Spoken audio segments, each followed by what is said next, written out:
Good afternoon and welcome to the Perth Turf Talk preview show. I'm Nathan Jaskola and with me is Jason Cheetham. How are you, Jason? Good, Nathan. Thank you. Good to hear. Alright, we'll kick off with race number 1, 3-year-old mile handicap. What are your thoughts here, Jace? 3-year-old mile races, especially when they're only just turned 3, are very interesting races and normally good for bookies to work on because a lot of horses don't get a true mile at this stage of their career. Having said that, there's a lot of form around the one race flag officer had the snip Independent Mac. Also Lethal Jones. Look, I'm not convinced by the form lines around those horses. Paddy Milas blinkers on up to a mile, don't know if it will suit it, and the bar shoe on is better than these on ability, but disappointed last start. I'd have it a risk. The one I like is Reign of Terror, the horse that races at Northern, Neville's horse. Big, strong, more than ready. From 1100 metres to a mile, but I think he'll be looking for the mile based on his last run. I'll avoid him on top in this race. Surely the up to a mile though, second start in a race, it's a big query. It is a big query, and for most horses I wouldn't think it's achievable, but the way the horse races, typical horse that Neville has, those big, strong, loping sort of horses, I just think the mile will suit him. These horses that have been going from 14 up to a mile have more or less been sitting sprinting, and I don't know if they'll be able to do the same over a mile strongly. Yep. Lethal Jones, not impossible. Not a bad run at its first start in the race. Up in distance, bred to get the trip, can improve. Some of these, you know, they're probably just a throw at the dartboard, see if we can step it up in journey, see if it'll stay, see if it'll, you know, improve over a longer distance. Absolutely, and from a bookie's point of view, you know, if there's 2 or 3 short in betting you can throw in, you know, if a couple of roughies going for you, you have a chance to get the lot. Yeah, sure. So, based on your markets, what would you say is the value? At the moment you've got Paddy Milas favourite at 350. That's probably a risk at the price. Add the snip. This horse may have a race as well. $4, I'd be risking it. Flag officer, that's probably about right. $5 or maybe a bit short. I'll be risking the top 4 here, to be honest, and I'll be going a bit wider. Reign of Terror at the bottom weight, also not impossible. Southern Draw, handy run last start. So that's how I'd look at it. Lay the shorties and go for the roughies here. Alright, no worries. Kick along to race number 2, 3-year-old 1000 metre handicap. 9-10 is the impressive last start winner. Very interesting race. 9-10 is very impressive last start and has certainly the price has followed through from the Wednesday into $2.50 and $2.40. I don't know if I'll get across today. I think background blinkers on, drawn one, might try and hold it out. There's a couple more that can go forward. Identity Fraud and Demi-Monde, hot Saturday now scratched. I think it's a risk at the price, 9-10ers. I know it won well and ran good time, but beat nothing on the Wednesday. I've been told to risk it. Command Centre drawn wide, but he's now to barrier 8, so it's not really that wide. Has to be a chance. I'm a big fan of this first up horse, Demi-Monde. I've liked these races.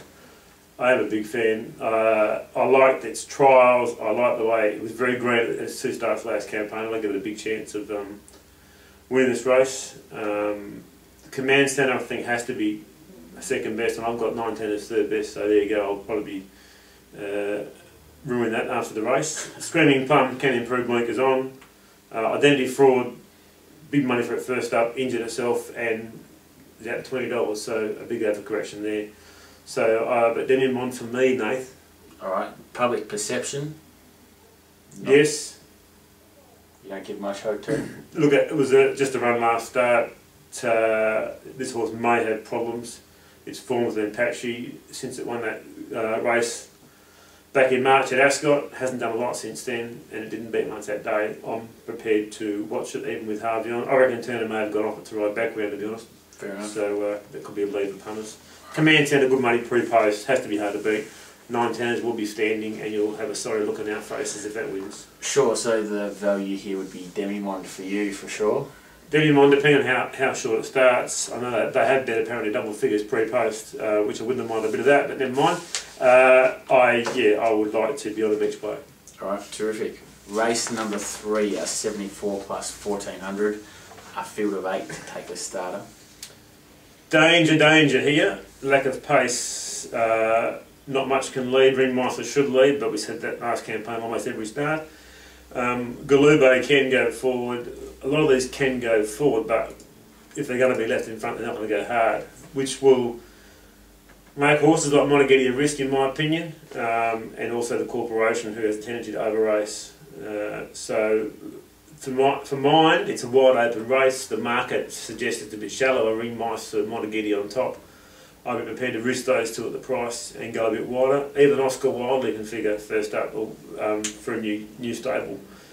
Galube has its best chance if it leads, as does Ringmaster. But if Ringmaster gets back in the field here, it'll be pulling as well. So yep. I'm prepared to risk the shorties here a bit like the first and hope for a result. Yep. Due to the lack of pace. Fair enough. Any value do you think in the market? Looking at the market, Oscar Wildly is worth a spec, though we've lost probably about $30,000 on Oscar Wildly over the years. He's now 10, so the sooner they retire the better. He's 9 now. See Victor doesn't get a strong 14, but if he comes across to a nice posse, the lack of pace, he's a chance as well. Quarter one I can't have, he's been too disappointing. Key Biscuit can improve. Look, I'll be having a spec on Oscar Wildly. He has won on a small field before with no pace last campaign when we were on holidays actually, so not impossible. Alright, no worries. We skip along to race 4, 1,000 metre handicap. A very small field of 6 here with Tottenham Hotspur scratching. Oh, Tottenham Hotspur scratch, is it? Sure is. Gee, that does surprise me. I thought that might be... Word is the hot favourite. Be given an opportunity to run second in this race, but never mind. Word trialled very, very well, loves 1,000 first up. Drawn 2, the only horse inside him is Wakarumba, who won a camp anyway. He should lead and he should win if he's right. Yep. And he should win easily. No dangers. No dangers. Megan's boy. Megan's boy will be running on. Wakarumba should get the camp behind him. I don't like the others, but I think anything close to even money is a queue-up job. Jesus. So, no value in the market whatsoever? No. Alright, no worries. Along to race number 5. In fact, you'll look at it after the race and think, you can't believe Megan Boyle was ever second favourite behind this horse. Anyway, we'll see. There we go, big call punters. Big call. Race number 5, the first leg of the quaddie, is a 62 to 74 1400 metre race. This is a good race, and in my opinion, a lot more chances than meets the eye. Everyone's raving about Machino and the way it won last day. It won very well, it didn't beat a lot in my opinion. It got held up, cost a length and a half, should have won by even more. The horse does get back, it does have a tendency to over-race. It's a very smart horse, don't get me wrong, but I think it's a risk at the price. I think Right Honourable will come across in the lead. Night Fury should follow it across with Paddy on, and I quite like Night Fury as a horse, to be honest. What I do like, Nathan, is West River Kemidon, a horse that normally races in the first 2. I reckon he'll sit 3rd or 4th here with Willie Pike. If they go anywhere near a decent clip, and he hits the front at the right time, I don't think they'll beat him, to be honest. And they're betting a big price, in my opinion, pre-post, $9.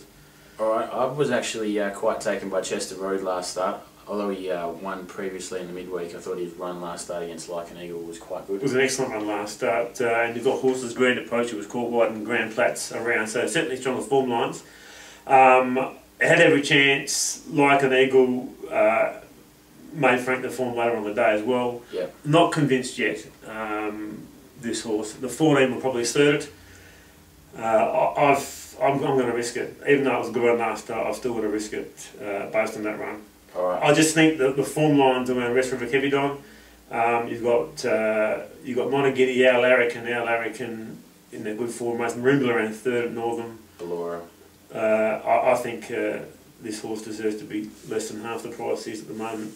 Sure. High Kilmore looked to have the race in his keeping and got run down. Correct. That was over 200 metres. This is 1400 metres. This horse, I don't think will get the trip, to be honest. Yeah. He may look the winner at some stage. Hollister, not impossible, finished length and a half behind Machino at Pinjarra. Yep. And was cutting it down on the line.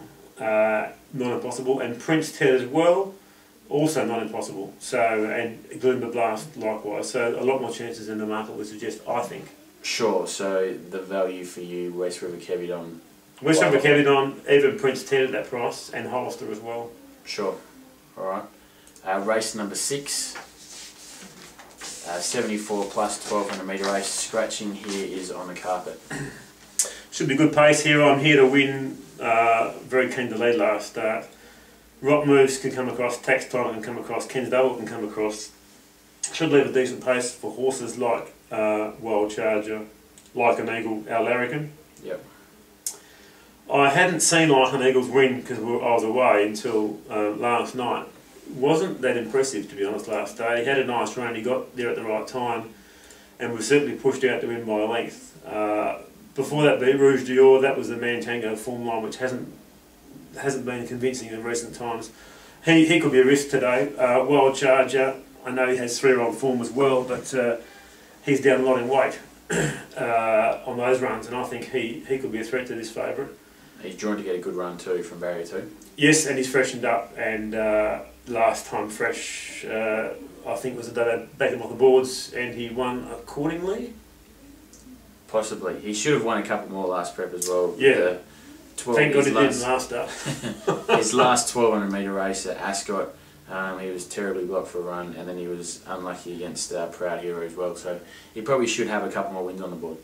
Absolutely, yes. I'm glad he doesn't, but he should have. Government Guru should get a nice camp up with a good pace here. Prefer him over 14, but over 1200 metres, freshened up is for him almost 4 weeks off, given his race 8 times in the last 3 weeks.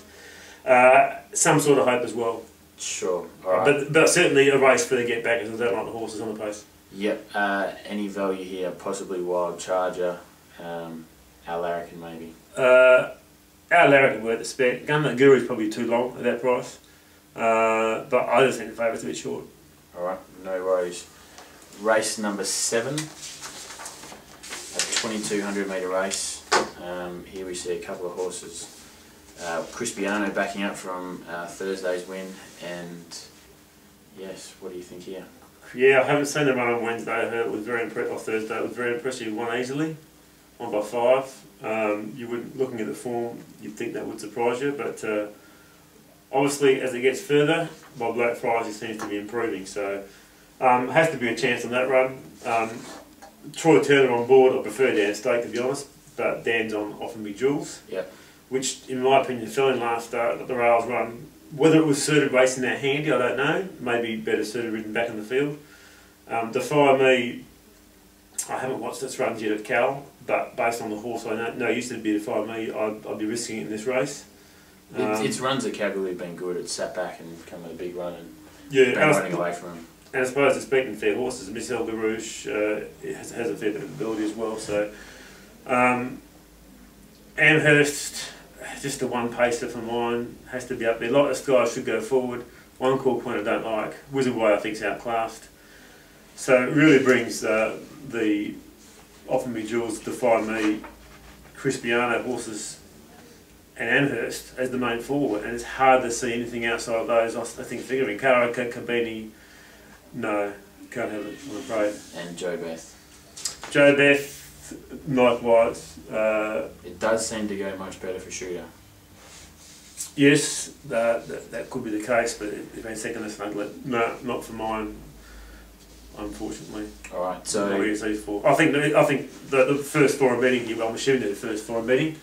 Often Be Jules, Defy Me, Crispiano, Amherst, they're the ones I'll be going for. McTango, no, don't like the Wizaway form lines, couldn't be going for it, though it can race handy. Alright, and quickly across to race number 8, a 68 plus 1600 metre race, a full field of 13. Looking at this race this morning, I had a look at the market, there were some weird prices out there. I know your big horse is first up from Broome, and I know Matt hates the bloody horse, but it shouldn't be 50 to 1 with the new trainer back to a mile. I don't know, he may have had it up in Broome. Also Chief of War, which is the same camp, also the back 50 to 1. Big prices in my opinion, and probably too big for mine. Great and Grey, last 2 runs have been massive. If they time the run right, it wins, but he's drawn wide again. Up to the mile though from the 1300. Up to the mile, and he does race keen, so that might give him less chance because he might be out there for the entire. You just don't know. Yep. Single Warrior, I'm not a fan of the horse that beat Ken by last start. I haven't watched the replay. Kim Coyne should be in front or near the front. Mickey Dutton better run last start. It's a very wide open race. You got Soaring Heights first up for the Reed camp. What's to mark there, I suppose. The other half's got a lot of ability. It's a raffle for mine, the last, Nathan. All right. But I'll be happy to go long. Okay, no worries. We'll wrap it up there. Thanks, punters. Jason? Thank you all. That's the bookmaking. Top Fluck Plus, best tote. We can't bet yet, never mind. But give us a go anyway.